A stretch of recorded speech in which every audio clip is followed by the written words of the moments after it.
À travers le combat d'Amandine Demort, c'est un soutien à tous ces maires qui sont confrontés à des points de deal où la population souffre et vit dans la peur de sortir de chez soi ou de rentrer chez soi. Et donc il y a besoin que l'on soit solidaire, quelles que soient nos opinions d'ailleurs. C'est un combat républicain que nous devons mener tous ensemble. Il y a besoin de moyens pour ces communes. Ça ne peut pas reposer sur la police municipale et la vidéosurveillance qui existe ici à Échirolles et dans plein de communes.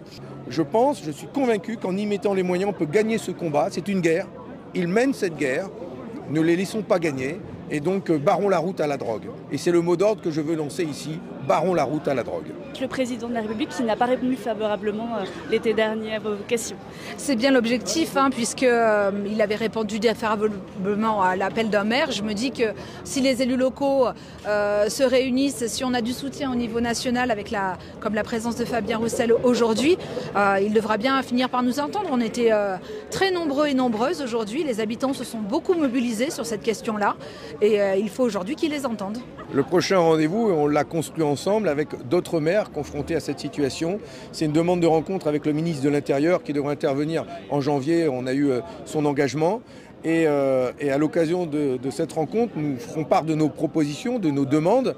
Et je l'espère, avec des demandes très concrètes comme celle d'un commissariat de plein exercice pour le sud de l'agglomération de Grenoble. Et j'espère pouvoir que la maire d'Échirolles puisse revenir avec un engagement de la part de l'État. On le voit, les habitants et les habitantes avaient besoin aussi de se retrouver, de se mobiliser pour faire entendre leur voix tout simplement. Et c'est ce qu'ils ont fait aujourd'hui en nombre. Je les remercie parce qu'ils sont au quotidien aussi d'un soutien extraordinaire pour moi sur ces sujets qui sont quand même très, très difficile. Depuis cet été, je suis en contact régulier avec Amandine qui a alerté l'opinion française par rapport à ces problèmes. J'ai tout de suite été touché, moi aussi. On a travaillé ensemble et je voulais soutenir une élue de terrain engagée qui assume cette responsabilité depuis peu de temps, mais qui a décidé de faire de cette question une priorité parce que c'est aussi une priorité pour les habitants d'Échirolles. La sécurité, beaucoup de gens d'Échirolles l'attendaient.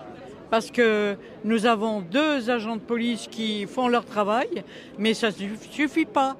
Il faudrait vraiment quelque chose de plus fort, c'est-à-dire plus de monde qui nous défendent. Voilà, parce que les Grenoblois et les Échirollois, parce que je ne suis pas la seule, dans plusieurs villes c'est comme ça, eh bien on essaye de se défendre, mais on ne peut pas. Seul on ne peut pas. Alors il nous faut quand même un pilier qui nous soutiennent. Et le gouvernement devrait jouer le rôle du pilier, mais il ne le fait pas. Il ne fait rien, le gouvernement. Il nous a oubliés complètement.